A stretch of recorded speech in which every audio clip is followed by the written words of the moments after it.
같이 기도드리고 시작하겠습니다. 거룩하시고 살아계신 하나님, 우리를 이 세상에서 하나님도 모른 채 영원한 사망과 심판을 향해 달려가고 있던 저희들을 붙잡아 주셔서 또 하나님의 살아계심을 알려주시고 예수님의 십자가와 보혈을 통해 우리의 죄를 영원히 씻어주신 그 놀라운 은혜를 우리 마음속에 은혜로 부어주신 것 감사드립니다. 2025년은 이제 다 지나가고 이제 또 새로운 한 해를 저희들이 맞이할 수 있는 이런 시간을 갖게 해주신 것 감사드립니다. 지나간 한 해를 돌아보며 우리에게 부족한 점, 연약한 점을 하나님 깨우쳐 주시고 새로운 한 해는 또 하나님 앞에 더욱 성장하고 주님 앞에 나아갈 수 있는 그러한 그리스도인으로 이끌어 주셨기를 원합니다. 주일 아침 저희들 또 하나님의 말씀을 듣기 위해 이 자리에 모였습니다. 또 함께하지 못한 여러 형제 자매님들 또 기억해 주시고 그분들의 마음도 하나님을 떠나지 않도록 늘 이곳에 함께할 수 있도록 도와주시옵소서. 이 시간도 각자에게 필요한 말씀으로 필요한 은혜로 채워주시옵소서. 예수님 이름으로 기도드렸습니다. 아멘. 성경 시편 84편 찾아보시겠습니다. 시편 84편 5절부터 7절까지 시편 84편 5절부터 7절까지 구약 864쪽입니다. 천천히 같이 읽어보도록 하겠습니다. 주께 힘을 얻고 그 마음에 시온의 대로가 있는 자는 복이 있나이다. 저희는 눈물 골짜기로 통행할 때 그곳으로 많은 샘의 곳이 되게 하며 이른 비도 은택을 입히나이다. 저희는 힘을 얻고 더 얻어 나아가 시온에서 하나님 앞에 각기 나타나리이다. 7절까지입니다. 우리 대국교회 형제자매님들 평안하셨습니까? 네, 저는 제가 태어나서 처음으로 대국교회를 와본 것 같습니다. 어쩌다 이런 일이 있었을까 싶었는데요. 처음 뵙는 분이기 때문에 또 간단하게 제 소개를 드리겠습니다. 저는 1986년 3월 1일에 구원받았습니다. 고향이 전라남도 광주고요. 광주에서 구원받고 신앙생활 하다가 또 2001년도에 전도인으로 부르심을 받아서 대전교회, 그리고 충청북도 진천교회, 그리고 강원도 동해교회에 또 이렇게 교제를 하다가 2007년도에 또 미국에 또 선교사로 가게 되었습니다. 그래서 13년 정도 미국에 있다가 2019년도에 다시 한국으로 돌아와서 서울교회에서 4년 또 이렇게 함께 교제하다가 포항 남부로 내려온 지 이제 3년 되어 갔습니다. 그러다가 오늘 또 이렇게 대국교회 형제자매들 만나게 되었습니다. 40년을 간단하게 정리해 드렸습니다. 사실 대국교회는 많이들 알고 계실 거예요. 예전에는 남성 중창 또 여러 찬양대 형제자매님들의 찬송 또 형제자매님들의 어떤 열심 익히 들어왔는데 어쩌다 보니 한 번도 못 와봤다가 오늘 아침에 그래도 가까운 곳에 있어서 1시간 정도 차를 타고 이렇게 왔습니다. 그렇게 멀지 않은 곳인데 왜 이렇게 못 와봤을까? 올 기회가 있었으면 와봤겠지만은 또 오늘 또 이렇게 함께하게 되어서 너무 반갑습니다. 2025년도도 이제 몇 주 남기지 않았고요. 또 새로운 한 해가 우리에게 주어질 그런 시간을 우리가 살고 있습니다.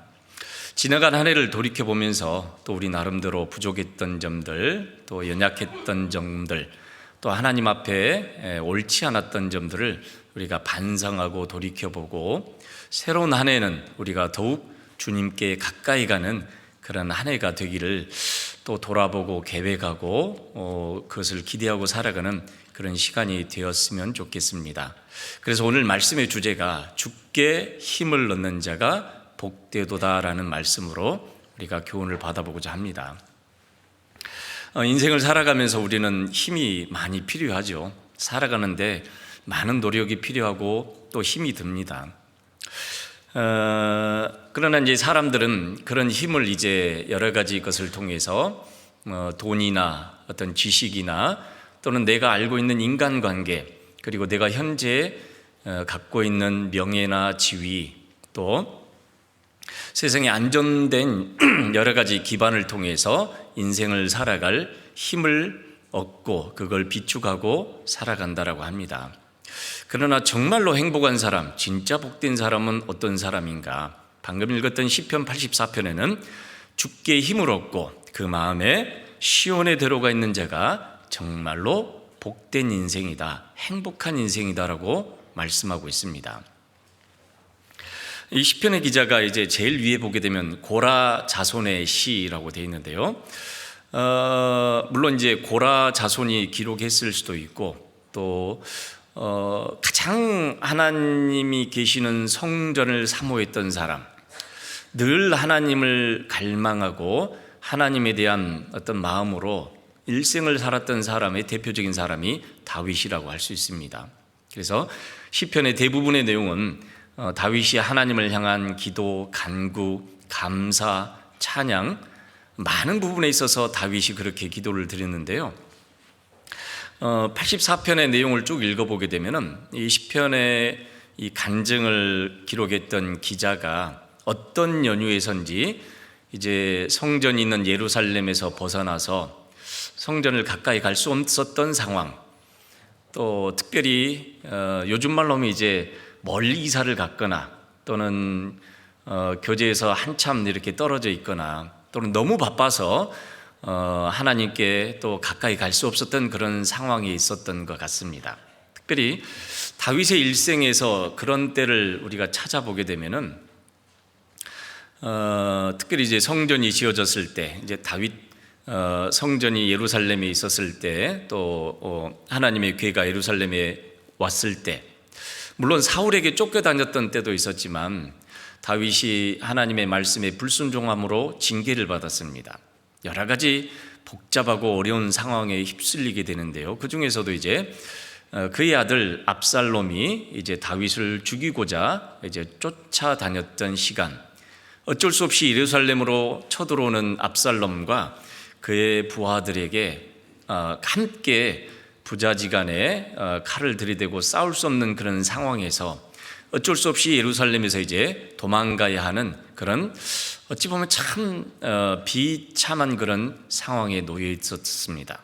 그래서 예루살렘에서 이제 벗어나서 멀리 갈수록 하나님이 계시는 예루살렘을 향한 마음, 또 하나님께 향한 그 마음으로 계속해서 하나님을 향한 갈망과 열망을 이렇게 기록을 했을 거라고 추정을 하고, 그것을 이제 찬송을 맡은 고라에게 곡을 붙여보게 하고 또 그것을 이렇게 직접 노래도 부르고 끊임없이 하나님을 향한 열망에 대한 간증으로 이렇게 불렀다고 생각이 됩니다. 자, 우리가 살아가는 데 있어서 우리는 주님으로부터 힘이 계속해서 필요합니다. 특별히 우리는 구원받기 전에는 하나님을 모르는 상태에 있어서도 우리는 살아갈 힘을 하나님께로부터 얻어왔습니다. 사도행전에 보게 되면은 천지를 지으신 창조주께서는 사람의 지으신 손으로 지은 전에 계시지 않고 무엇이 부족한 것처럼 또 사람의 손으로 섬김을 받으시는 분이 아니시니 이는 친히 만인에게 생명과 호흡과 만물을 친히 주시는 자이십니다. 사람이 살아갈 수 있는 가장 근본적인 생명, 그리고 건강, 음식, 그리고 모든 것들을 하나님께서 제공해 주고 계십니다. 그렇기 때문에 하나님을 믿든 안 믿든 실제로 살아갈 수 있는 힘은 하나님께로부터 받고 있습니다. 다만 우리가 그걸 모르고 살아왔을 뿐이죠. 하나님과 상관없이 이 세상에서 돈과 명예와 권력과 지식을 가지고 내 인생의 어떤 가장 힘이 되는 것이다라고 의지하고 여기고 살아왔는데, 실제적으로 하나님께 힘을 얻고 하나님을 향한 마음의 대로가 열려 있는 사람은 누구일까요? 바로 그리스도인들입니다. 하나님께서 우리에게 제일 먼저 하나님께로 갈 수 있는 힘을 주셨어요. 우리 의지로는, 우리의 노력으로는, 또 우리의 열심으로도 우리는 결코 하나님 앞에 갈 수 없는 그런 죄인들이었었습니다. 성경에서 가장 중요한 것, 세상에서는 그런 이야기를 하지 않습니까? 아는 것이 뭐라고 그랬죠? 힘이다. 아는 것이 힘이다. 거기에 또 반대되는 한국의 속담이 있습니다. 모르는 게 약이다. 학생들이 제일 좋아하는 것 같더라고요. 굳이 이걸 알아야 되냐? 그러나 여전히 우리가 인생을 살아다 보다 보면은 아는 것이 굉장한 유익이 되고 도움이 될 때가 많다는 걸 알게 됩니다. 모르면은 참 피곤한 인생을 살게 됩니다. 우리가 살아가는 데 있어서 가장 중요한 지식, 인생을 살아가는 가장 큰 힘이 되는 지식은 뭘까요? 하나님을 아는 것입니다. 자, 여기를 잡으시고 요한복음 17장 봐보겠습니다.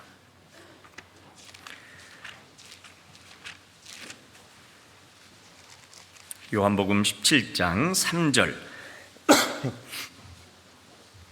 신약 176쪽입니다. 요한복음 17장 3절 같이 읽어보겠습니다. 영생은 곧 유일하신 참 하나님과 그의 보내신 자 예수 그리스도를 아는 것이니이다. 우리가 천국 갈 수 있는 힘, 한 번도 가본 적도 없고 죽어본 적도 없어서 죽음 이후에 무슨 일이 있을지, 또 죽은 다음에 내가 어디로 갈지 전혀 알지 못하던 그런 인생, 그렇기 때문에 사실은 죽음은 우리 인간에게는 가장 두려운 사실입니다.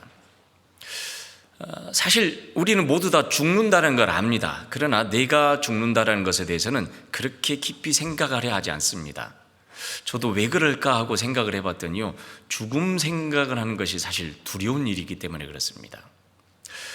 죽음을 막다트리게 될 고통, 그 다음에 어떤 상실감, 그걸 내가 막다트리게 됐을 때 그 이후에 있게 될 어떤 암흑과 같은 전혀 알 수 없는 어떤 미지의 세계, 영원히 없어져 버릴 것 같은 내 인생 때문에 죽음이 두렵게 느껴지게 되고 생각하고 싶지 않습니다.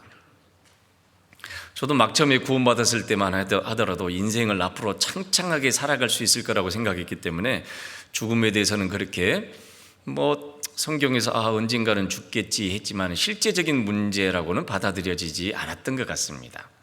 그런데 저도 어느덧 이렇게 구원받고 40년이 흘러버렸는데요, 죄송합니다. 저도 내일 모레 곧 60이 얼마 안 남았다는 걸 알고 깜짝 놀랄 때가 있습니다. 구원받고 나서 이제 곧 몇 년 안 있으면 주님이 곧 오실 것 같았었는데 어찌 하다 보니까 40년이라는 시간이 흘러버렸고, 또 돌이켜보니 그 시간 동안에 내가 신앙에서 크게 떨어지지 않고 또 하나님에게서 크게 벗어나지 않고 이렇게까지 교회 안에서 신앙을 유지해 올 수 있었던 힘은 어디서부터 오는 것이었을까? 결국은 그 시작점은 살아계신 하나님과 예수 그리스도를 통해 구원 얻었던 힘에서부터 시작이 되었습니다. 우리 인생의 연수가 70이요 강건하면 80이라도 우리 인생이 70이나 80 계산한다라면은 앞으로 살 날이 얼마나 남았을까 한번 생각을 해봤습니다. 나에게도 죽음은 멀지 않구나. 왜냐하면 눈 감았다 뜨면 10년이 지나간 것 같거든요. 시간 정말 빠릅니다. 어렸을 때는 잘 모릅니다. 여기 앞에 청년 학생들도 있는데요, 아마 내 이야기는 아닌 것 같아 그렇게 생각할 것 같아요.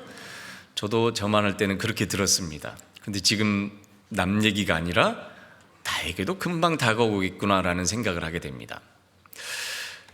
자, 인생을 살아갈 수 있었던 힘, 사람들은 그래서 힘을 얻기를 원하고 지식을 얻기를 원하고 권력, 명예, 어떤 사회적인 지위, 좋은 직업, 또 든든한 어떤 인생의 기반을 얻기를 원합니다. 물론 필요 없다는 말은 아닙니다. 필요하죠, 살아가는 데 있어서는. 그러나 정말로 인생을 살아가는 데 있어서 가장 중요한 지식은 살아계신 하나님과 예수 그리스도를 통해서 영생을 얻는 것입니다. 자, 우리 스스로는 하나님께 나아갈 수 있는 힘이나 어떤 의로움도 없습니다. 그렇기 때문에 시편의 기자가 가장 부러운 사람, 가장 행복한 사람이 어떤 사람이냐? 첫 번째가 주님께로부터 힘을 얻어서 하나님을 향한 마음의 대로가 활짝 열려있는 사람이 인생에서 가장 행복한 사람이다라고 선언을 하고 있습니다. 이 세상에서 그렇다면 누가 행복한 사람일까요? 여기 앉아 계신 여러분들입니다. 우리들입니다. 물론 이 세상에서는 우리가 가난할 수도 있고 또 많이 못 배웠을 수도 있고 건강이 받쳐주지 않을 수도 있고 다른 사람이 아무도 나를 알아주지 않은 것처럼 그렇게 아주 작은 그런 존재에 불과한 것처럼 느껴질지 몰라도 우리는 주님께로부터 천국 갈 수 있는 담대함과 힘을 얻은 사람들입니다. 시편 84편 다시 가보겠습니다. 시편 84편 5절 같이 읽어보겠습니다. 주께 힘을 얻고 그 마음에 시온의 대로가 있는 자는 복이 있나이다. 인생에서 돈 많은 사람, 좋은 직장을 갖고 있는 사람, 또 나름대로 세상에서 성공하고 대우받고 인정받는 사람, 사실 부럽죠. 부럽지 않습니까? 안 부러우시군요. 부럽습니다. 솔직히 보면 참 부럽다. 저런 좋은 직장, 좋은 여건, 좋은 환경 사는구나.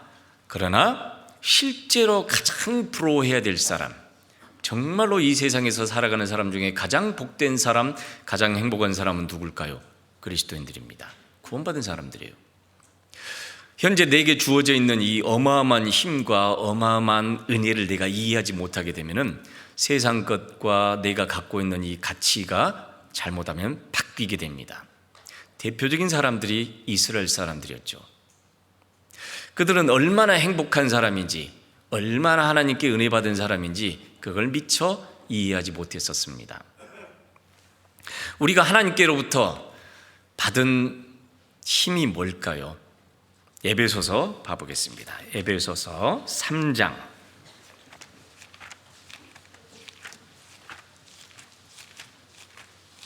에베소서 3장 12절 에베소서 3장 12절 13절 같이 읽어보겠습니다.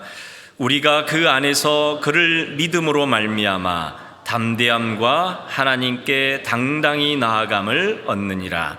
그러므로 너희에게 구하노니 너희를 위한 나의 여러 환난에 대하여 낙심치 말라. 이는 너희의 영광이니라. 세상에서는 인생을 살게 하는 힘이 돈이나 지식이나 명예나 인기나 권력에 있기 때문에 그것을 누리고 있고 갖고 있다가 사라져버리게 되면 인생의 절망감과 실망을 할 수밖에 없고 인생의 소망이 없어져 버리게 됩니다. 그것을 다시 얻어보려고 하지만 자기 마음대로 되지 않죠. 우리가 지금까지 살아오면서 경험하는 것은 사람이 자기의 걸음을 계획을 합니다. 자기 인생을 계획을 하죠. 그러나 살아보니 내 뜻대로 되든가요? 안 되든가요? 안 됩니다. 인생이 내 뜻대로 내 계획대로 안 된다는 것을 우리는 해년마다 경험합니다. 하지만 그럼에도 또 잊고 삽니다. 왜요? 여전히 세상 사람들은 눈에 보이는 것이 내 인생의 목적을 두고 있고 그것이 나를 힘을 주게 하고 나를 힘있게 하고 나를 뭔가 이 세상을 살아가는 어떤 의미를 얻게 하는 것이라고 착각하기 때문에 그렇습니다. 그런데 점점 살면 살수록 어떤 사람은 그것을 얻은 것처럼 보이는 사람이 있고 나름대로 세상에서 성공한 것처럼 보이는 사람들에게 물어본다라면 어떨까요? 자신의 현재 상태에 대해서 만족한다고 할 수 있을까요? 만족을 못합니다. 더 많이 벌고 싶고 더 높은 자리에 올라가고 싶고 더 갖고 싶고 더 많은 인기와 권력을 누리고 싶습니다. 결코 채워지지 않습니다. 하지만 언제든지 이 모든 것들이 갑자기 큰 절벽에 부딪히게 되고 한순간 자기 손에서 사라지게 되고 한순간 모든 것을 잃어버리는 그런 나락과 같은 삶에 떨어지게 될 때 아마 이 사람은 더 이상 이 세상을 살아갈 힘을 잃어버리게 될 겁니다. 자, 어찌 보면 우리도 그런 삶 가운데 살았을 수 있습니다. 그런데 우리가 성경을 통해 살아계신 하나님을 알게 되었습니다. 그리고 예수님께서 내 죄를 위해서 십자가에서 피 흘리셔서 내 죄를 영원히 용서해 주시고 나에게 천국 갈 수 있는 죄 사함해 주시는, 죄 용서해 주시는 은혜를 우리가 깨닫게 되었습니다. 이 은혜를 믿음으로 말미암아 우리가 하나님께 어떻게 해요? 나아갈 수 있는 담대함을 얻게 되었습니다. 맞죠? 그리고 언제든지 우리는 하나님께 당당히 나아갈 수 있는 그런 자격을 얻게 되었습니다. 우리가 잘해서 그런 걸까요? 잘 살아서? 착해서? 아니, 어찌 보면 그럴 만한 가치도, 그럴 만한 자격도, 그럴 만큼 우리가 착하거나 깨끗하거나 거룩한 사람은 절대 아니었었습니다. 우리도 똑같이 하나님을 모른 채 죄 가운데 살았고 욕심 가운데 살았고 온갖 죄 속에 살면서도 그것이 지옥에 가는 것인 줄을 모르고 살다가 하나님의 살아계심이 믿어지는 순간, 그리고 영원한 지옥과 천국이 가본 적은 없지만 믿어지게 되는 그 순간, 예수님께서 나를 위해서 십자가에 죽으셨다라는 그 소식은 우리 일생의 가장 최고의 소식이라는 걸 알게 됩니다. 만약에 그게 없었다면 어떻게 됐을까? 저도 제가 구원받을 때를 생각하면 지금도 기가 막힙니다. 사실 정말 기가 막힌 우연에 구원받은 친구들을 만나서 우리 교회에 와서 말씀 들어보자는 말을 듣고 처음엔 정말 싫었습니다. 제가 이미 교회를 다니고 있었는데 왜 자꾸 구원받았냐, 너 천국 가냐, 네가 믿는 거 구원 아니다니까 사실 기분이 나쁘거든요. 네가 믿는 건 뭐냐 하면서 확 설명하는데 귀에 들어오지 않습니다. 근데 하도 친구가 부탁을 해서, 그래 한번 친구가 저렇게까지 부탁을 하는데 하루만 들어줘야지 했다가 지금까지 와버렸습니다. 저도 제가 생각해도 이해가 안 됩니다. 10년 동안 교회를 다니면서도 늘, 이제 물론 그때 장로교였죠. 장로교를 다니면서도 하나님이 정말로 계실까? 죽은 다음에 내가 정말로 천국 갈 수 있을까? 어떻게 하면 천국 갈 수 있을까? 예수님을 믿는다고 했지만 여전히 돌아서면은 불안하고 걱정되고, 더더군다나 가장 불안한 것은 내 미래에 대한 불안이었었습니다. 어떻게 살아야 될까? 나는 어떻게 사는 게 가장 즐겁고 행복하게 살아가는 걸까? 확신이 없습니다. 어느 길로 가야 될지.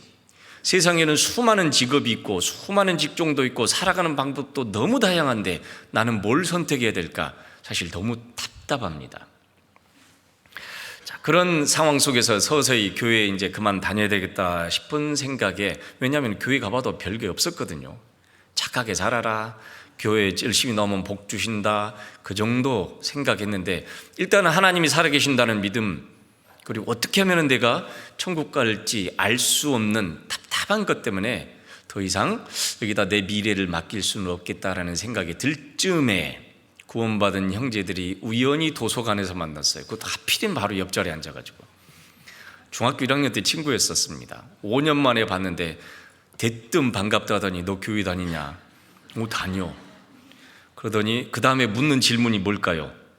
구원받았냐? 저는 제가 10년 동안 교회 다니면서 구원받았냐라는 말 한 번도 들어본 적이 없습니다. 그래서 저는 그 받았냐라는 소리에 꼴리기는 싫었습니다. 받았어 그랬죠. 뭔지는 모르지만 받았어.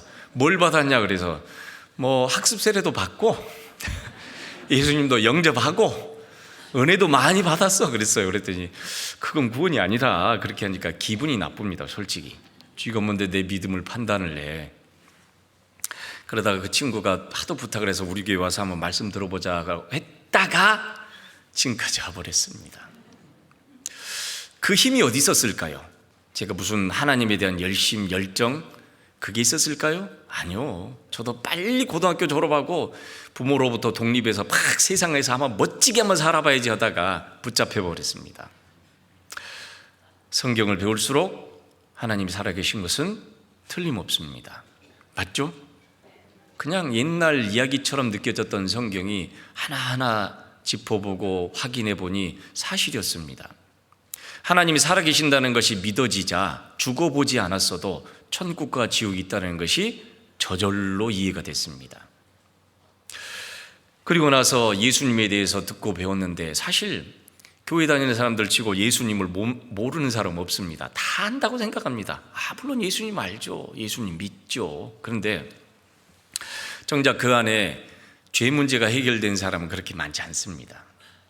그런데 복음을 듣다가 나중에 복음 다 듣고 나서 이미 예수님께서 내 죄를 영원히 용서해 주셨구나, 그게 딱 마음에 믿어지는 순간 그럼 나도 이제 천국 갈 수 있네? 힘이 생겨버렸습니다. 자, 그래서 어떤 사람이 정말 복 있는 사람일까요? 주께 힘을 얻고 그 마음에 시온에 데려가 있는 사람이 정말 복이 있습니다. 시온이라고 하는 것은 예루살렘에 대한 옛 어떤 지역의 이름인데요, 예루살렘에는 하나님의 성전이 있는 그곳, 하나님께 가까이 갈 수 있는 큰 길이 열려버린 사람, 그 사람이 사실 이 세상에서 가장 복된 사람입니다. 우리가 천국 갈 수 있는 힘을 내 의지로, 내 노력으로 얻은 거 아닙니다. 순전히 예수 그리스도를 믿음으로 말미암아 우리에게 얻어주신 하나님의 은혜고 선물이었습니다. 그 앞에 에베소서 2장 8절 9절 같이 읽어보겠습니다. 너희가 그 은혜를 인하여 믿음으로 말미암아 구원을 얻었나니 이것이 너희에게서 난 것이 아니요 하나님의 선물이라. 행위에서 난 것이 아니니 이는 누구든지 자랑치 못하게 함이니라. 우리가 그 어떤 노력으로도, 우리의 어떤 의지나 힘으로도 하나님께 가까이 갈 수 없습니다. 그런데 하나님이 우리에게 베풀어 주신 천국 갈 수 있는 힘, 우리가 그것은 믿음밖에 없었죠. 예수님께서 십자가에서 피 흘리셔서 우리 죄를 영원히 용서해 주셨다는 그 하나님의 은혜의 선물을 우리가 듣고 믿음으로 말미암아 하나님께 당당하게 그리고 담대하게 나아갈 수 있는 힘을 얻게 되었습니다. 여러분, 이 시편의 기자는 지금 현재 예루살렘에서 멀리 떨어져 있는 곳에서 하나님의 성전이 있는 예루살렘을 향한 그 갈망으로 이렇게 이야기하고 있습니다. 누가 가장 부러운 사람인가? 누가 가장 부러운 사람인가? 주께 힘을 얻고 그 마음에 시온에 데려가 있는 자가 가장 부러운 사람이다. 세상에서는 세상에 좋은 대학을 가고 좋은 직장을 얻고 연봉도 높고 세상에서 나름대로 성공한 사람, 정말 부러움의 대상입니다. 그러나 지옥에 떨어져 있는 사람에게 가장 부러운 사람은 누굴까요? 그리스도인들입니다. 구원받은 그리스도인들이죠. 하나님 앞에 갈 수 있는 자격을 얻은 사람들. 그렇기 때문에 구원받은 그리스도인들에게 하나님께 나아갈 수 있는 힘을 얻게 된 것은 십자가로부터 우리에게 전해주신 하나님의 능력이고 힘입니다. 그래서 우리가 자랑할 것은 그리스도의 십자가밖에 없다라고 말씀하시잖아요. 고린도전서 1장 또 찾아보겠습니다. 고린도전서 1장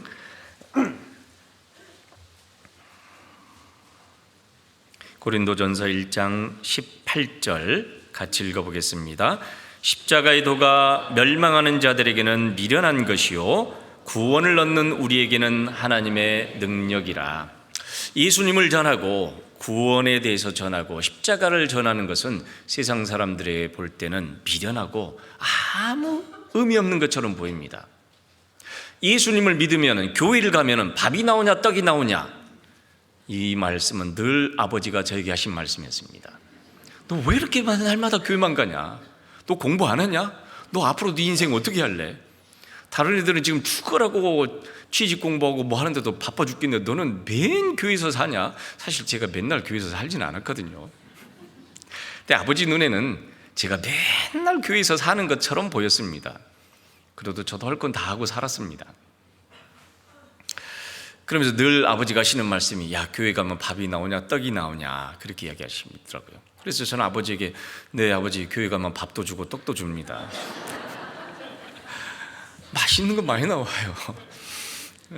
아버지는 너 이놈 하면서 하시는데, 물론 그 자녀가 내 인생에 전혀 도움이 될 것 같지 않는 교회에서 시간을 보내고 거기에 어떤 내 가장 젊은 나이, 그 가장 귀한 나이를 거기다가 허비하는 것처럼 보이기 때문에 부모 입장에서는 공부해라, 앞으로 좋은 직장 얻어야지, 돈을 벌어야 된다, 그래야 네가 성공하지, 물론 그런 염려되는 말씀을 합니다. 자, 그런데 세상 사람들의 눈에 볼 때는 교회를 다니고 하나님을 믿고 또 교회에 마음을 두고 살아가는 것이 인생에 별 도움이 되지 않는다고 생각을 합니다. 수많은 사람들이 교회를 가봐도 별 시간 낭비일 뿐이지 도대체 내 인생에 도움이 되는 게 뭐가 있느냐, 그렇게 이야기를 합니다. 실제적으로 교회를 갔더니 어떤 금전적인 문제나 건강의 문제나 가정의 문제나 경제적인 문제가 해결된 적이 있느냐, 여러 가지 이유를 들어서 교회를 가는 것이 헛되다라고, 하나님을 믿는 것이 헛되다라고 말하고 교회를 안 가는 분들도 많습니다. 저희 아버지도 그런 분 중에 하나셨죠. 그래서 나는 이미 교회를 젊었을 때 졸업했다, 그렇게 이야기하십니다. 가봐도 착하게 살아라, 복 주신다, 교회 나와라, 복 주신다. 그런데 저희 아버지 세대에는 정말 먹고 살기 위해서 아침부터 저녁까지 예를 쓰고 살지 않으면 그런 시대였기 때문에 교회에 가서 그런 어떤 시간을 할애한다는 것이 좀처럼 내키하지 않은 시대였었습니다. 그런 많은 분들에게 이 십자가를 믿고 십자가를 통해서 영원한 생명을 얻고 천국 간다라고 하는 것은 정말 현실을 모르는 말도 안 되는 소리라고 이렇게 이야기를 하게 됩니다. 그런데 살아보니 살면 살수록 우리에게 가장 필요한 것은 십자가를 통해서 우리에게 전해주신 하나님의 은혜와 구원입니다. 맞죠? 예, 죽을 때 돈 못 가져갑니다. 내가 평생 쌓아왔던 지식이나 명예나 그 어떤 권력도 죽음이 가까이 올수록 이건 나에게 별 위로가 안 됩니다. 나에게 진짜 위로는 언제든지 죽음이 오더라도 그 죽음보다도 더 큰 하나님의 은혜와 사랑이 우리 안에 있기 때문에 얼마든지 우리는 하나님께 나아갈 수 있는 당당함과 담대함이 우리 안에 힘으로 와 있습니다. 누구로부터 온 걸까요? 하나님으로부터, 예수 그리스도께로부터 우리 마음속에 왔습니다. 그렇기 때문에 주께 힘을 얻고 그 마음에 시온의 대로가 있는 자가 세상에서 가장 복된 사람입니다. 다시 시편 84편 가보겠습니다. 시편 84편 5절 6절 같이 읽어보겠습니다. 주께 힘을 얻고 그 마음에 시온의 대로가 있는 자는 복이 있나이다. 저희는 눈물 골짜기로 통행할 때 그곳으로 많은 샘의 곳이 되게 하며 이른 비도 은택을 입히나이다. 자, 우리가 하나님께 나아갈 수 있는 자격과 힘을 얻었다 할지라도 여전히 구원받은 그리스도인들에게도 이 세상을 살아가는 동안에는 여전히 고난과 어려움이 있습니다.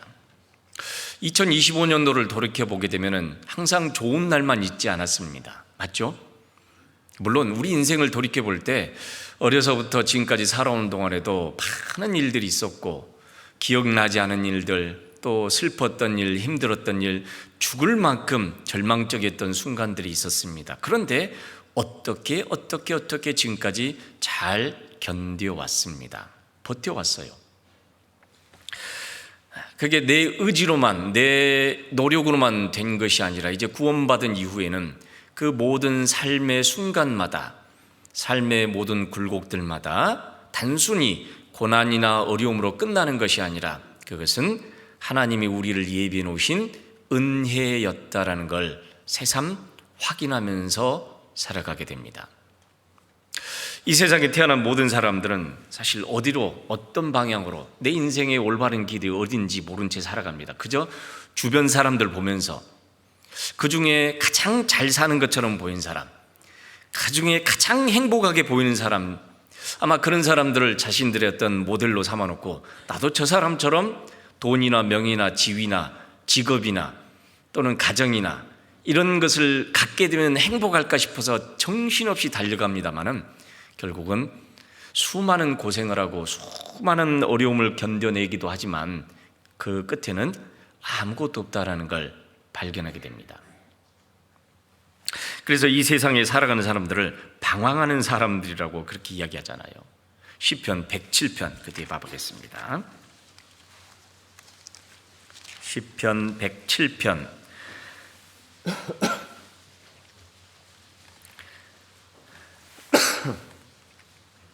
4절 5절 같이 읽겠습니다.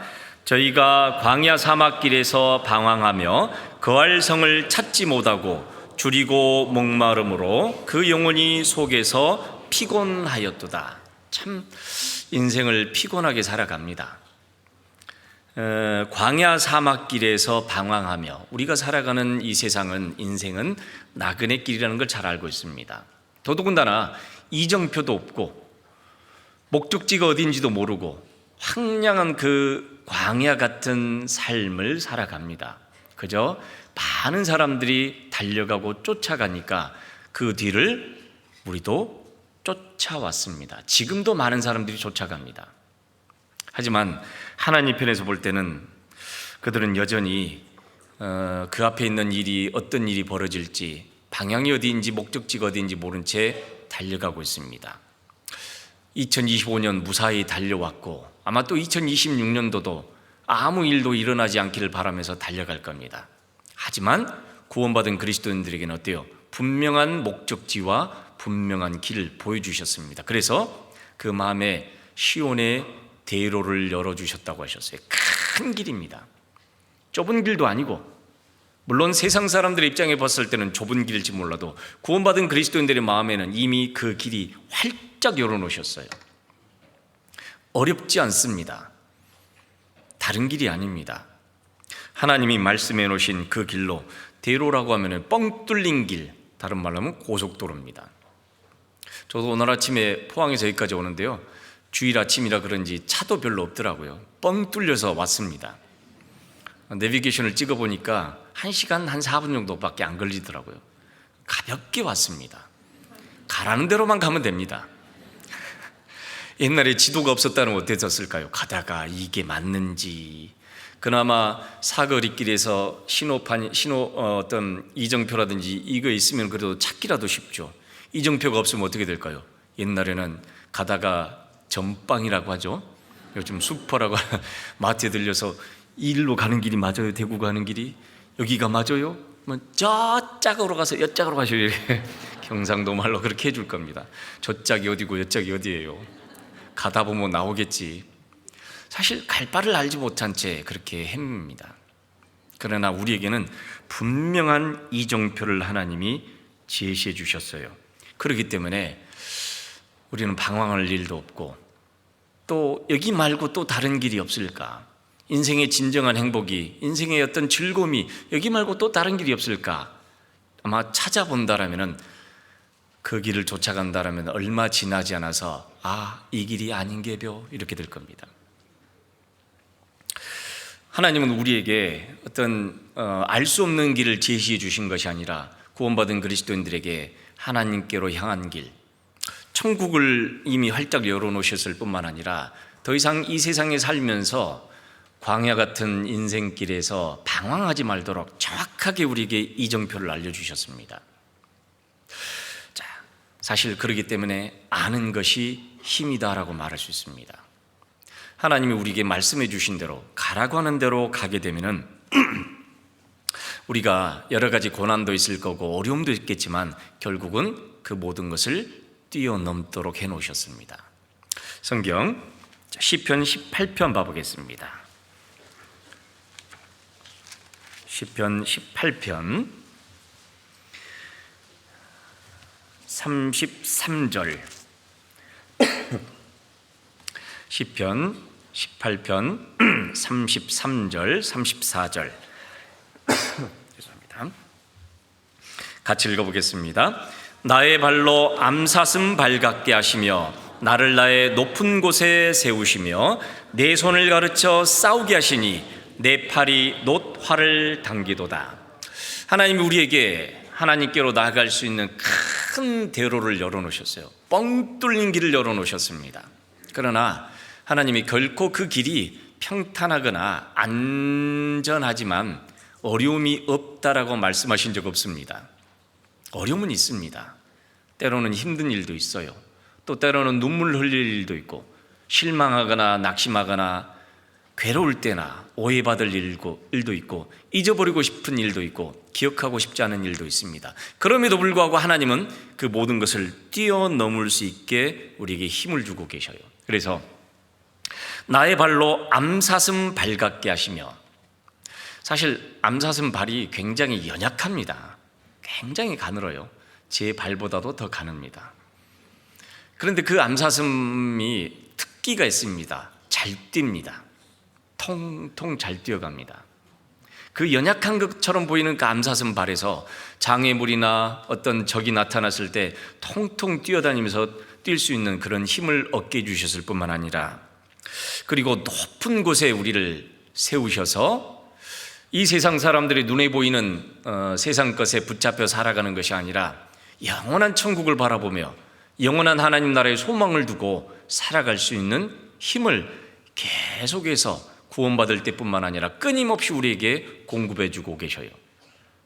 눈물 골짜기를 통과하게 할 때 비록 눈물 흘릴 일도 많지만은 돌아서 보게 되면은 그걸 통과하게 해 주셨고, 힘든 거라고만 생각했더니 돌이켜보니까 하나님의 은혜였다라는 걸 깨닫게 하십니다.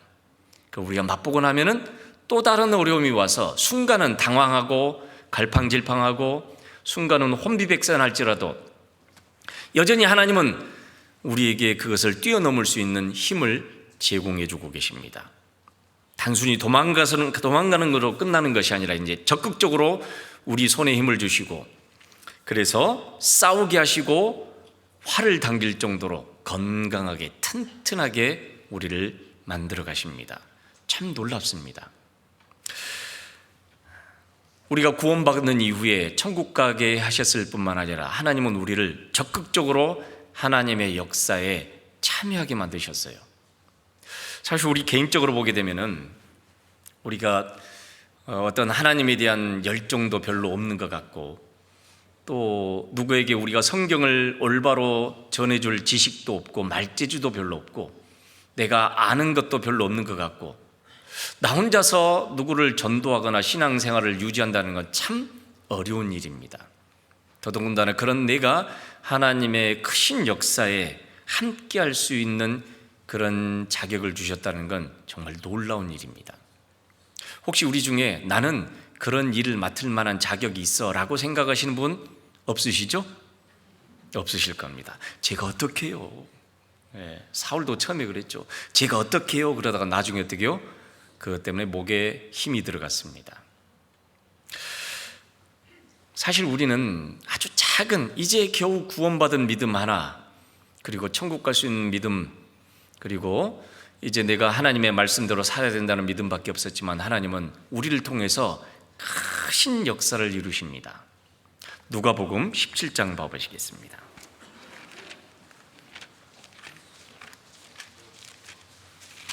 누가복음 17장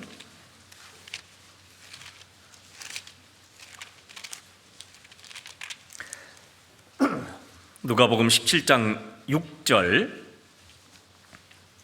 같이 읽어보겠습니다.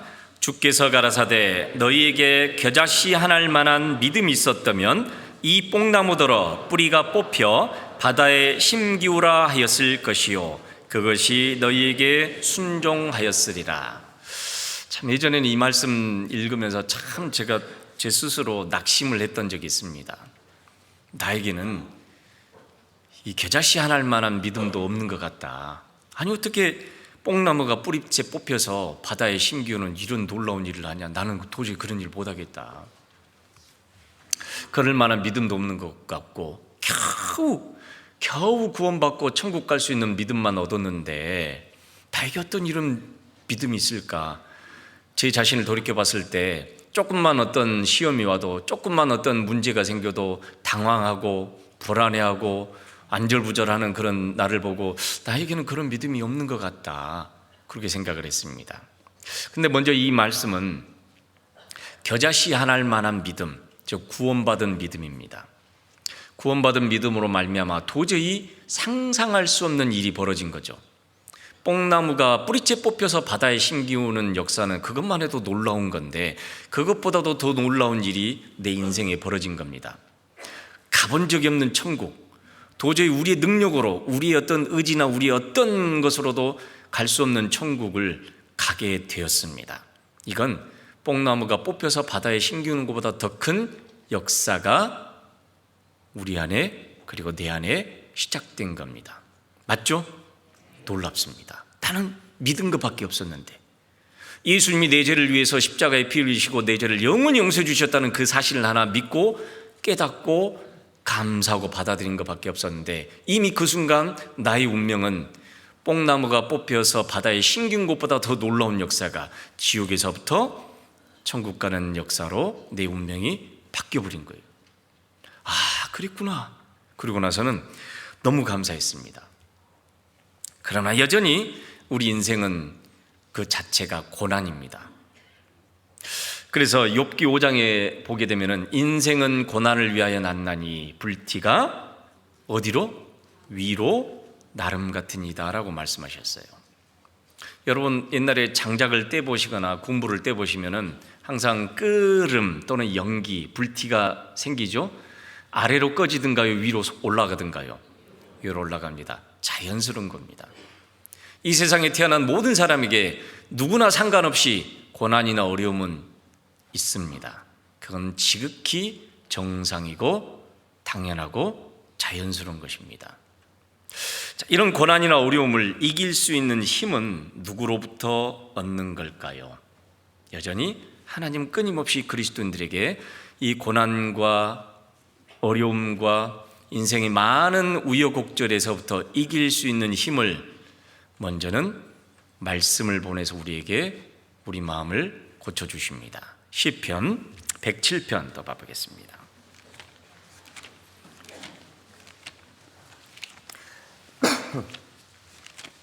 시편 107편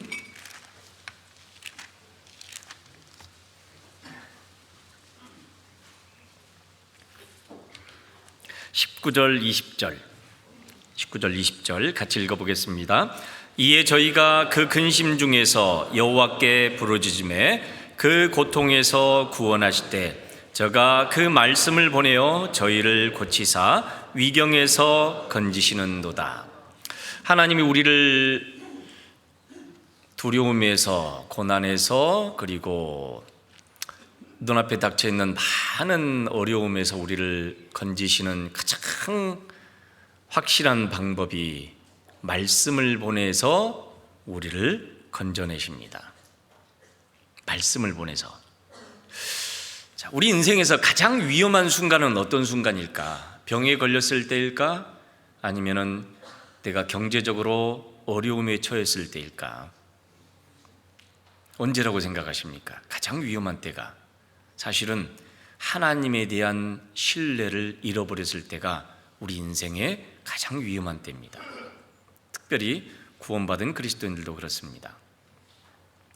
내가 1년 동안 살아오면서, 아니 지금까지 살아오면서 우리에게는 각자에게는 말할 수 없는 많은 어려움들, 상처들, 또 고난들, 힘든 일이 있었을 겁니다. 그 가운데서 우리는 잠깐 하나님의 사랑을 의심하기도 하고 왜 내게 이런 일이 닥쳤을지 이해도 되지 않을 때도 많았고, 때로는 형제자매들의 어떤 시선 때문에 오해도 받을 때도 있고, 형제자매들의 말 한마디 때문에 상처받을 수도 있고, 열심히 했는데 그게 때로는 오해받을 수도 있고 인정을 못 받을 수도 있습니다. 자, 이런 많은 일들로 인해서 자칫하면 우리는 위기에 빠질 수 있습니다. 왜요? 열심히 했더니 별 의미가 없더라. 죽어라고 했는데 칭찬은 고사하고 욕만 먹네. 혹시 그래 본 적 있으시겠죠? 말씀 안 하셔도 됩니다. 최선을 다하고 기도를 하고 전도를 했는데 열매는 없습니다. 열심히 교회 생활했는데 또 별 열매도 없는 것 같고, 왜 그럴까? 하나님 나를 사랑하시지 않을까? 하나님이 나를 통해서 역사하시지 않을까? 나는 그럴 만한 자격이 없을까? 많은 생각들이 듭니다. 사실은 그럴 때가 가장 우리 영혼에 위험할 때입니다. 물론 그런 상황을 하나님께서도 허락을 하시죠. 왜 그럴까요? 그 상황에서 우리가 진정한 위로자는, 물론 형제자매들도 위로자고 내 주변에 가까운 형제자매들도 위로를 해줄 수 있지만, 실질적인 위로는, 힘은 어디서부터 옵니까? 하나님의 말씀으로부터 합니다. 여러분, 올해 2025년을 살면서 내 마음속에 가장 위로가 되었고 힘이 되었던 말씀은 갖고 계시죠? 안 갖고 계십니까? 갖고 계실 거예요. 기억해 보십시오. 어떤 말씀이 낙심에 빠졌던 나를, 또는 힘이 빠졌던 나에게 정말 힘이 되어서 그래 또 한번 해보자, 그래 또 해보자.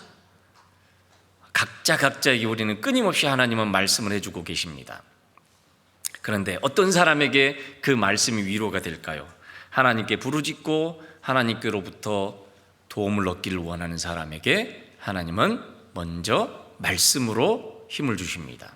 왜냐? 그래야만 그 말씀을 의지해서 그 어려움을 통과할 수 있거든요.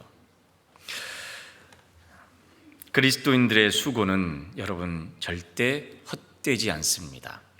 1년 동안 내가 살아오면서 그리스도인으로 살면서 겪었던 많은 어려움들, 많은 일들 속에서도 때로는 우리는 그만하고 싶다, 그만했으면 좋겠다, 혹시 또 내년에도 또 새로운 직분을 맡을 수도 있고 새로운 직분을 또는 직분을 없을 수도 있고 여러 가지 상황이 있을 텐데요, 어떤 상황에 상관없이 나는 하나님 곁에서 그 말씀으로 위로를 받고 그 말씀에 힘이 되어서 무슨 일을 하든 나는 하나님의 역사에 미천하나마, 이름도 없고 빛도 없고 알려주는 사람, 알아주는 사람이 없을지라도 그 미천하나마 거기에 내가 참여한다는 것은 그 마음 안에 하나님의 말씀이 힘이 되지 않으면 얼마 못 가서 못합니다. 제가 이전에 저도 이제 구원받고 나서 이제 그때 광주에도 사람이 한 100명, 150명 이 정도 안 돼가지고요. 구원받고 나자마자부터 그냥 바로 정신없이 봉사를 막 몇 개씩 맡았습니다. 찬양대, 교회 학교에, 온갖 청소에 모든 일은 맡아서 했죠. 그때는 다 그런 줄 알았습니다. 너무 정신없이 하다가 이제 점점 어느 날 이제 군대를 갔다 오니까 군대 가기 전에 숫자를 세봤더니 한 400명 정도 됐었고요. 군대 갔다 오고 나니까 1200명으로 늘어나 있더라고요. 한 3년 만에 확 전도가 됐고, 그러다가 또 정신 차려보니까 2000명이 넘고, 또 돌아서니까 3000명이 넘고, 정말 놀랍게 전도가 됐던 기억이 있습니다. 그러다 보니 이제 어떻게 됩니까? 사람이 많아지니까 일꾼도 많아져서 점점 이제 제가 막 여러 가지 봉사보다도 한 가지만 봉사할 수 있는 그런 은혜를 얻었습니다. 여유롭게 봉사하면서 또 교회 생활을 편안하게 즐기면서 그렇게 하고 있는데, 어느 순간 제가 이제 주로 찬양대 이렇게 하다가 이제 아침에 연습하다가 화장실을 딱 갔는데요.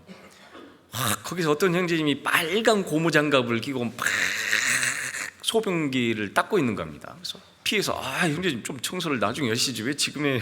몰라 그냥 해, 이렇게 했어요. 그 형제님이 당연히 청소하는 모습을 보면서 제가 이제 그런 생각을 해본 적이 나오는데, 최근에 내가 화장실 청소를 해본 적이 있던가? 한번 생각을 해본 적이 있었습니다. 그랬더니 없더라고요. 오래전에 군대 가기 전에 화장실 청소를 해봤고, 제대하고 난 이후에는 수많은 형제자매들이 있기 때문에 그 화장실 청소할 수 있는 기회가 저에게 주어지지 않았습니다. 나도 모르게 앞에서 보여지는 어떤 위치나 그 직책에 나도 모르게 안주해서 살았구나. 그러다가 어찌됐든 교회는 크고 작은 일은 있을 수 있지만 그 어떤 일도 하나님 앞에 하찮거나 가치 없는 일은 없습니다. 맞죠? 휴지 하나 줍는 것, 줄 맞추는 것, 또 안내하는 것, 차량 봉사하는 것, 어떻게 보면은 교회 안에서는 물론 크고 작고 또 더 먼저 해야 될 일, 나중에 해야 될 일, 이런 차이는 있을 수는 있어요. 그러나 그 어떤 것도 미천한 일, 쓸모없는 일, 필요 없는 일은 없습니다. 근데 제가는 화장실 청소를 한 몇 년 동안 안 해봤던 것 같아요. 그래서 제가 저도 모르게 나도 화장실 청소를 해봐야지 하고 갔더니 화장실 청소를 못하게 합니다. 왜 그럴까요? 구역이 정해져 있더라고요. 함부로 만지면 큰일 납니다. 왜 형제 구역도 아닌데 와서 하려고 그러냐고. 나도 해보고 싶어서. 안 돼, 자격이 안 돼. 화장실 청소도 자격이 그 구역 인원이 아니면 안 됩니다. 그래서 제가 그때부터 기도를 하기 시작했습니다.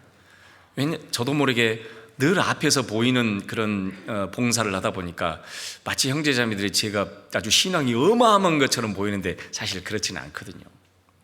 그래서 조용히 눈에 보이지 않는 곳에서도 봉사하는 것도 필요하겠다 싶어서 기도를 했습니다.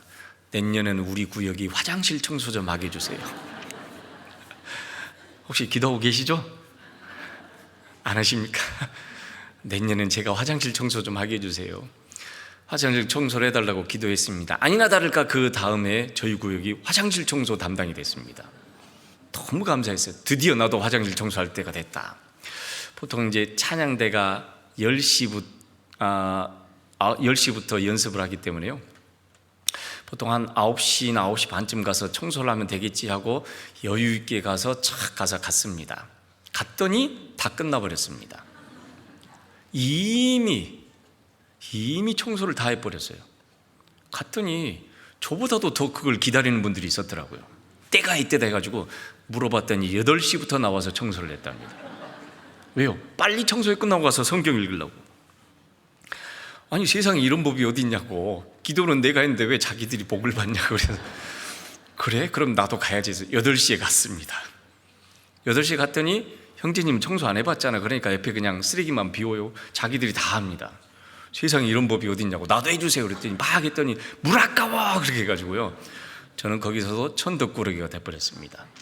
그냥 하지 말고 빨리 가서 찬양대나 연습하시고 그래가지고 기도는 제가 했는데 그래서 나중에는 그냥 쓰레기 비우는 정도 또 물 닦는 정도 거기에 화장지가 채워지느냐 안 채워지느냐 그 정도 보는 정도였고 도저히 제가 가서 빨간 고무장갑을 끼워볼 기회가 저한테 주어지지 않았어요. 끼고 싶었거든요. 그래서 또 한번 생각을 해봤습니다. 주일날은 기회가 안 되는구나. 평일날 가야 되겠다. 그래서 이제 야근을 끝내고 퇴근하고 오면서 얼른 교회당에 들려서 후다닥 청소하고 와야지 하고 청소하러 갔더니 그 시간에 또 누가 와서 또 청소를 하고 있더라고요. 형님 무슨 일이에요? 그랬더니 그 형님도 저랑 똑같이 주일날에는 순번이 안 와. 그러니까 평일날 해야 돼. 저 하러 왔는데요. 이미 내가 다 끝내서 그냥 가. 그것도 안 돼요. 교회는 눈에 보이는 곳에서 수고하는 형제자매들도 있지만 눈에 보이지 않는 곳에서 이렇게 수고하시는 형제자매들의 마음, 하나님의 은혜가 있구나. 세상 일이라면 그렇게 하겠습니까?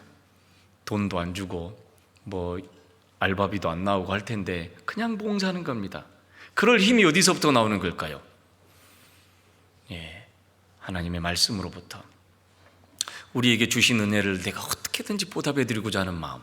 그러나 그에 비해서 우리의 능력은 너무 약하고 우리 말솜씨는 너무 무디고 또 우리가 어떤 세상의 지식이나 세상의 어떤 사람들에게 영향력을 미칠 만한 그런 사람들은 아니고 우리가 할 수 있는 것이 겨우 이 정도지만 그럼에도 우리는 감사합니다.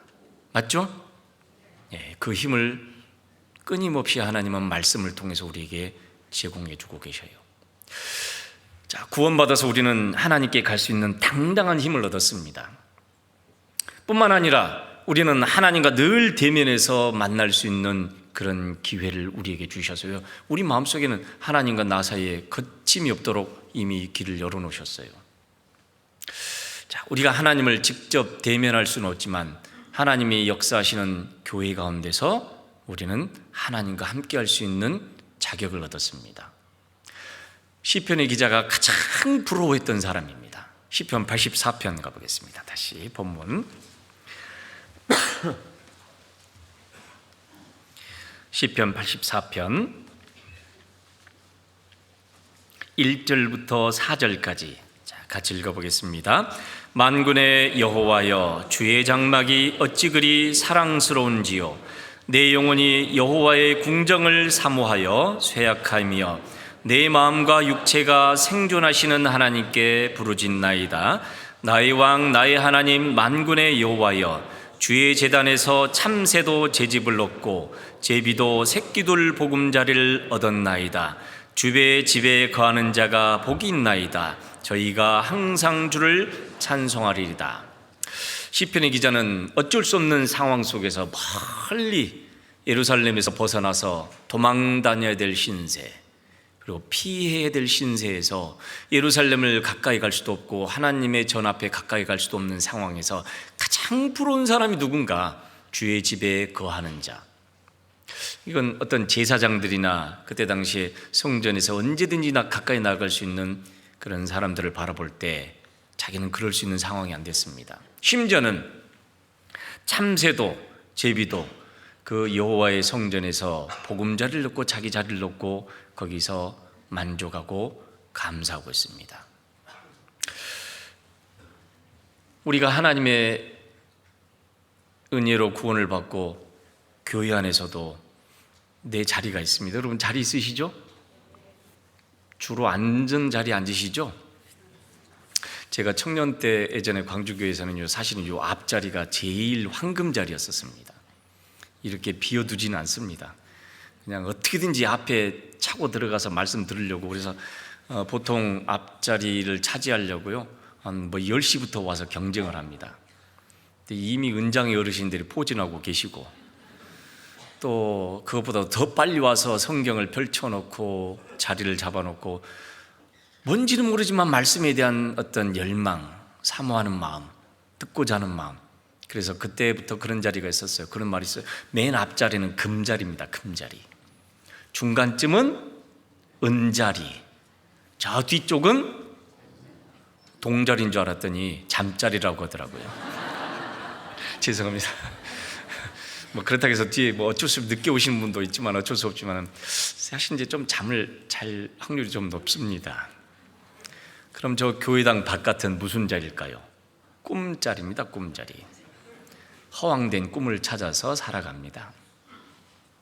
우리가 하나님의 말씀을 통해서 끊임없이 우리는 성령께서는 우리 마음속에 하나님의 말씀을 깨닫게 하고 하나님의 은혜를 생각나게 하고 그로 말미암아 하나님의 말씀에 순종할 수 있는 힘을 교회를 통해 말씀을 통해 계속해서 우리에게 제공해 주고 계셔요.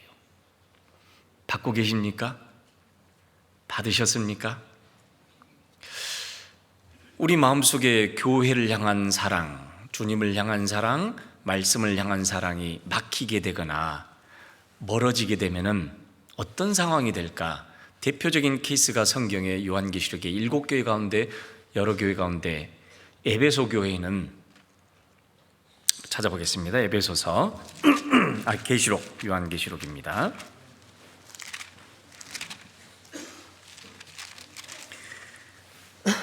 요한계시록 2장, 요한계시록 2장 2절부터 제가 읽어드리겠습니다. 내가 내 행위와 수고와 내 인내를 알고 또 악한 자들을 용납지 아니한 것과 자칭 사도라 하되 아닌 자들을 시험하여 그 거짓된 것을 내가 드러낸 것과 또 내가 참고 내 이름을 위하여 견디고 게으르지 아니한 것을 아노라. 4절 같이 읽겠습니다. 그러나 너를 책망할 것이 있나니 너의 처음 사랑을 버렸느니라. 하나님이 우리를 향한 사랑, 희생, 그게 마음에서 식어져 버렸습니다. 그렇기 때문에 처음에는 정말 하나님을 향한 어떤 열정을 갖고 견디고 인내하고 게으르지 않았고 또 많은 수고도 하고 많은 인내의 시간을 거쳤지만 어느덧 그 마음속에는 하나님이 부어주신 은혜와 구원의 사랑이 식어졌습니다. 차갑게 식어졌어요. 그래서 이 에베소 교회는 이제 그 사랑은 식어진 채 형식적으로만 모양만 내는 모습의 교회가 되어버렸습니다. 우리도 하나님을 향한 열망, 또 하나님의 말씀으로 힘을 얻고자 하는 마음, 하나님의 말씀이 내 삶의 기준이 되어서 그 말씀에 쫓아가고자 하는 마음이 식어져 버리게 되면 우리도 모르게 형식적으로 변해버립니다. 모일 때가 됐구나. 누구 왔네? 누구 안 왔네? 왜 저럴까? 에이, 또 집에 가자. 나도 모르게 그렇게 마음에 식어져 버려요. 그것은 힘을 잃어버린 모습과도 같습니다. 또 그 뒤에 요한계시록 3장, 요한계시록 3장 죄송합니다. 15절부터 17절까지 같이 읽어보겠습니다. 내가 내 행위를 아노니 내가 차지도 아니하고 도읍지도 아니하도다. 내가 차든지 도읍든지 하기를 원하노라. 내가 이같이 미지근하여 도읍지도 아니하고 차지도 아니하니 내 입에서 너를 토하여 내치리라. 내가 말하기를 나는 부자라 부유하여 부족한 것이 없다 하나 내 곤고한 것과 가련한 것과 가난한 것과 눈먼 것과 벌거벗은 것을 알지 못하도다. 현재 내 신앙이 정체되어 있고 또 뒤로 퇴보되어져 있고 나도 모르게 손님이 되어져 있고 피곤하고 힘들거나 어려운 일은 하기를 원하지 않고 육신적인 현재 상황에 만족하고 있는 상황입니다. 경제적인 어려움도 없고 건강하고 여러 가지 편안한 생활, 만족한 생활이기 때문에 이 정도면 됐다, 뭘 얼마나 또 더 하겠느냐, 나도 모르게 그 자리에 만족해서 삽니다. 그런 모습을 보고 차지도 않고 더웁지도 않고 어떤 분이 이러니까 그럼 나는 차면 되겠네, 그 말이 아닙니다. 전라도 말로 그런 말이 있습니다. 기면 기고 아니면 아니고, 구원받은 사람은 구원받은 사람답게 살고 아니면 다시 점검해보고 내가 정말로 하나님의 살아계심을 믿고 이 세상이 이제 영원한 심판과 멸망이 다가오고 있고 영원한 천국을 갈 수 있는 기회가 점점 줄어들고 있는 마지막 시대에 살고 있는 것이 틀림없다라면 우리가 하나님과 함께 일할 수 있는 시간, 아니 하나님의 역사에 뛰어들어서 어떻게든지 몸부림이라도 쳐볼 수 있는 시간은 그렇게 많지 않을 겁니다. 올해가 마지막이었을 수도 있고 아니면 내년에 또 한 해가 새로 주어진다면 그 한 해가 우리에게는 마지막이 될 수도 있습니다. 내가 직분이 주어지든 주어지지 않든 내가 위치에서 할 수 있는 만큼 최선을 다해서 하나님의 역사에 아주 작은 부분이라도 참여하고자 하는 열망, 그 가운데서 하나님은 교회를 통해서 성령께서 계속해서 우리에게 그 어려움 가운데서도 이 모든 어려움은 통과하고 나면은 영원한 영광이 있다라고 우리에게 끊임없이 하나님은 위로해 주고 계시고 힘을 내라고 말씀하십니다. 자, 로마서 8장 봐보겠습니다. 로마서 8장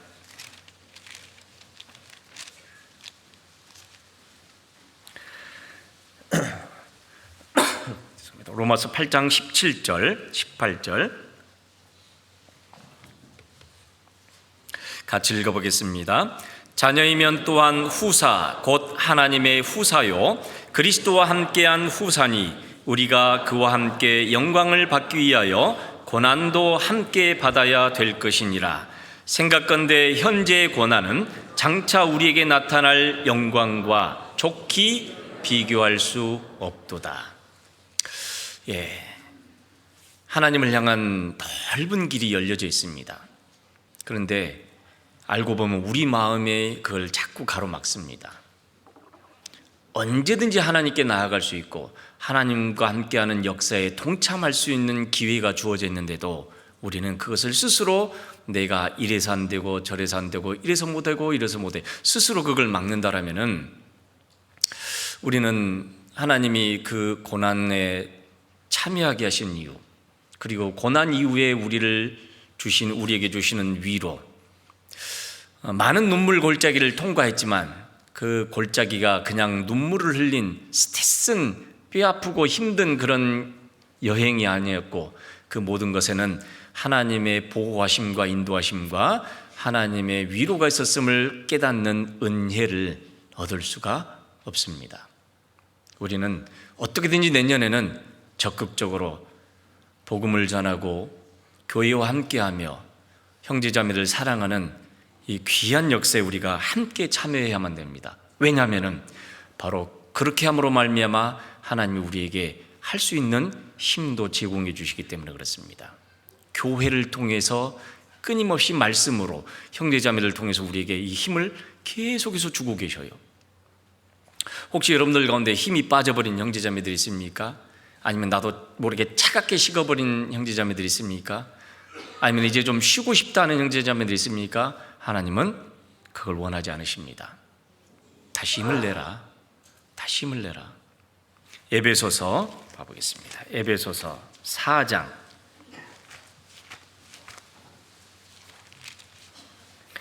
에베소서 4장 16절 에베소서 4장 16절 같이 읽겠습니다. 그에게서 온몸이 각 마디를 통하여 도움을 입음으로 연락하고 상합하여 각 지체의 분량대로 역사하여 그 몸을 자라게 하며 사랑 안에서 스스로 세우느니라. 우리가 어떻게든지 교회 가운데 붙어 있을 때 머리 대신 주님으로부터 끊임없이 말씀을 통해 우리에게 힘을 제공해 주십니다. 우리가 가야 될 길을 분명히 말씀으로 정해 주셨어요. 우리가 살아가야 될 방법을 말씀으로 분명히 가르쳐 주셨습니다. 어렵지 않아요. 그런데 자꾸 우리는 그걸 어렵게 생각하고 어렵게 만듭니다. 왜 그런가 하고 자세히 살펴봤더니 하기가 싫습니다. 내 육체가 그러죠? 내 육체는 그렇게 살고 싶지 않아요. 편하게 살고 싶고 서 있으니까 힘들어서 앉혀주고 싶고, 앉으면 그 다음에는 뭐요? 눕히고 싶고, 누운 다음에는 푹 쉬게 하고 싶고. 물론 그럴 때는 필요합니다. 쉬어야 될 때가 있고 편안하게 또 치료를 받아야 될 때가 있지만, 근본적으로 우리는 어떻게 할 때 하나님이 공급해 주시는 힘을 얻고 또 어려움 속에서도 위로해 주시는 힘, 이길 수 있는 힘을 언제 우리는 경험할까? 그 고난에 막 터뜨려봐야 우리가 알게 됩니다. 그래서 교회를 통해서 끊임없이 하나님이 우리의 가야 될 길을 말씀하고 계셔요. 여러분 어떠십니까? 이건 제 말이 아니라 하나님 말씀입니다. 물론 고난이나 어려움이나 힘든 일을 좋아하는 사람은 별로 없습니다. 없죠? 이왕이면 편하게 이 정도면 됐습니다라고 생각하고 싶을 거예요. 그렇지 않습니다. 자, 그래서 우리는 어떻게든지 말씀 시간에 말씀을 듣고자 하는 마음, 그 말씀에 순종하고자 하는 마음, 따르고자 하는 마음, 그것이 우리의 힘이라고 말씀하십니다. 물론 전도하기도 쉽지 않지만 어떻게든지 전도하고자 하는 마음, 그 영혼이 그대로 내버려두면 지옥 가는 걸 알기 때문에 그 불쌍히 여기는 마음 때문에 우리는 또 시도하고 또 시도하고 또 시도합니다. 그게 식어져 버리게 되면 힘을 잃어버리게 되는 거죠. 이래서 안 되고 저래서 안 되고 요래서 안 되고, 그 이유가 많아지게 되면은 결국은 힘을 못 냅니다. 자, 우리가 구원받은 그리스도인들은 몸된 교회를 통해서 말씀으로 공급을 받고 사랑 안에서, 형제자매들과의 사랑 안에서 또 공급을 받습니다. 자, 그렇기 때문에 우리는 형제자매들에게 힘을 주고 사랑해 줘야 될 그런 의무가 있습니다. 돈 안 들이고 형제자매들에게 위로를 주고 힘을 줄 수 있는 가장 최고의 방법이 있습니다. 뭔지 아십니까? 뭘까요? 네, 각자 생각하시죠? 제가 생각할 때는 웃는 얼굴입니다. 자, 옆에 분 보고 웃으시면서 수고했습니다 한번 해줘 보세요. 2025년 고생했습니다. 애썼습니다. 힘내봅시다. 네. 돈 드십니까? 시간이 많이 걸립니까? 안 걸립니다. 근데 이상하게 잘 안 돼요. 왔나? 그러고 끝납니다. 자, 포항남부 왔더니 처음에 딱 그 표정이 왔어요? 왔는겨? 그러죠. 왜 그렇게 인사를 하세요? 그러다가 어떻게 하면 우리 형제자매들 좀, 물론 이제 아무리 경상도라고 해도 제가 우연히 운전을 하고 가다가 옆에 타이어뱅크라는 그 회사 간판을 보면서 거기 이렇게 나왔더라고요. 웃지 않는 자 출근하지 마라. 아, 저거 좋다 그래가지고 설교하다가 웃지 않는 자 교회 오지 마라 그랬다고요. 저 안 올랍니다. 그래서 그 말이 아니고, 일단 교회 오면은 웃으세요. 치아 8개는 보여주세요.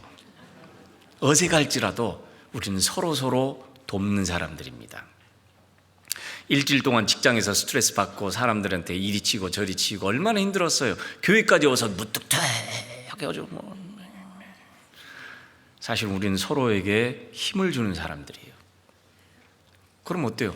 가장 돈 안 들이고 시간 들이지 않고 딱 보자마자 힘을 줄 수 있는 방법이 뭘까요? 웃으면서 인사하는 거예요.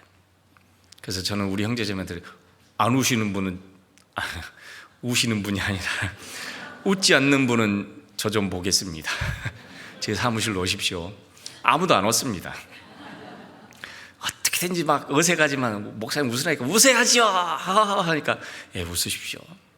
다 피곤하고 힘들고 어려운 줄 압니다. 웃으십시오. 웃고 나면은 또 그 다음에 어떻게 될까요? 이왕에는 말도 예쁘게 하십시오. 그리고 끝에다는 꼭 요자를 붙여주세요. 니 왔나 하지 말고 왔나요. 왔어요. 부드럽게 연습을 많이 시켰더니 지금은 연습이 잘 됐습니다.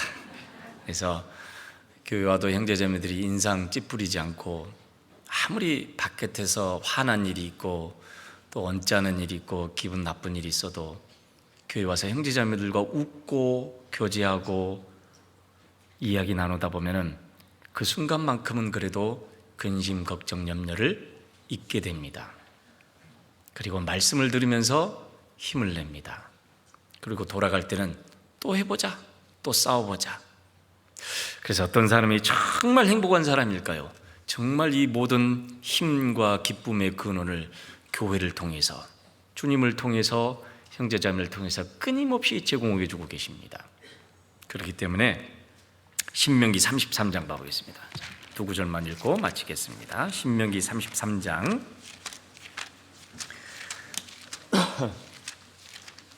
신명기 33장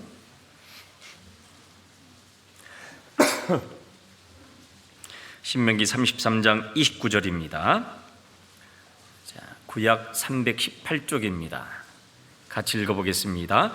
이스라엘이여, 너는 행복자로다. 여호와의 구원을 너같이 얻은 백성이 누구뇨? 그는 너를 돕는 방패시요 너의 영광의 칼이시로다. 네 대적이 내게 복종하리니 내가 그들의 높은 곳을 밟으리로다. 실제로 하나님의 크신 은혜를 경험하고 광야 40년 동안 하나님의 보호하심을 경험했고, 끊임없이 만나를 통해서 하나님은 그들에게 힘을 낼 수 있는 양식을 주셨습니다. 보호해 주셨고 목마를 때마다 갈증을 해소할 수 있는 물을 내주셨습니다. 하나님, 우리가 힘을 낼 수 있는 말씀으로, 말씀을 통해서 우리의 갈증도 해결해 주시고 형제자매들과 함께 우리는 동역자를 주셔서 더욱더욱 힘을 내게 하셨습니다. 최고의 행복한 사람들입니다. 맞죠? 예, 주께 힘을 넣는 자가 복됩니다. 우리 인생은 정말 복된 인생입니다. 마지막으로 한 구절 더 찾아보겠습니다. 느헤미야 8장입니다. 에스라 느헤미야 8장 10절 느헤미야 8장 10절 제가 읽어드리겠습니다. 느헤미야가 또 이르기를, 너희는 가서 살찐 것을 먹고 단 것을 마시되 예비치 못한 자에게는 너희가 나누어 주라. 이날은 우리 주의 성일이니 근심하지 말라. 그 다음 같이 읽습니다. 여호와를 기뻐하는 것이 너희의 힘이니라 하고. 포로로 붙잡혔던 이스라엘이 돌아왔습니다. 그리고 성벽을 건축하고 성전을 건축했는데 그들에게는 여전히 힘든 일이 계속해서 겹쳤습니다. 하나님의 말씀을 들어보니 그들이 징계를 받고 나라가 멸망했던 이유는 우리가 하나님의 말씀에 불순종했기 때문에 지금 이렇게 우리가 어려운 일을 겪고 있구나. 그들은 회개하면서 하나님 앞에 울었습니다. 느헤미야가 그들에게 권면을 해줍니다. 위로를 해줍니다. 울지 마라. 울지 마라. 여기서 계속 우리가 울고 있을 상황이 아니다. 하나님을 기뻐하는 것이 너희의 힘이다. 하나님을 사랑하는 사람, 하나님의 말씀을 사모하는 사람, 교회를 사모하는 사람, 하나님과 함께 미약하지만 함께 역사하기를 사모하는 사람이 하나님의 도움을 잊고 하나님께로부터 힘을 얻는 최고의 행복한 인생이라는 걸 말씀하고 있습니다. 2025년 사시느라고 또 애쓰셨습니다. 그리스도인으로 2026년도 또 힘내서 화이팅 하시기 바랍니다. 기도하겠습니다. 거룩하시고 자비로우신 하나님, 감사합니다. 우리에게 크신 그 큰 구원의 은혜로 말미암아 우리가 하나님께 나아갈 수 있는 이 큰 담대함과 당당함을 주셔서 감사드립니다. 여전히 이 세상에서 미약하고 연약하고 또 상처도 쉽게 받고 또 여러 가지 어려운 것들이 많지만 그럼에도 끊임없이 말씀을 통해 위로를 주시고 힘을 주시는 주님 감사합니다. 교회를 주셔서 우리에게 함께 일할 수 있는 동역자를 주시고 서로 위로하고 힘을 줄 수 있는 귀한 일꾼들을 함께 주신 것 감사합니다. 우리도 미약하지만 함께 동역하며 주님의 귀한 복음의 역사에서 은혜를 맛보고 살아가는 그리스도인의 행복한 삶을 이제 다가오는 2026년도에도 살아갈 수 있도록 하나님 도와주시고 힘 주시옵소서. 우리를 죄에서 구원하여 주신 예수님 이름으로 기도드렸습니다. 아멘.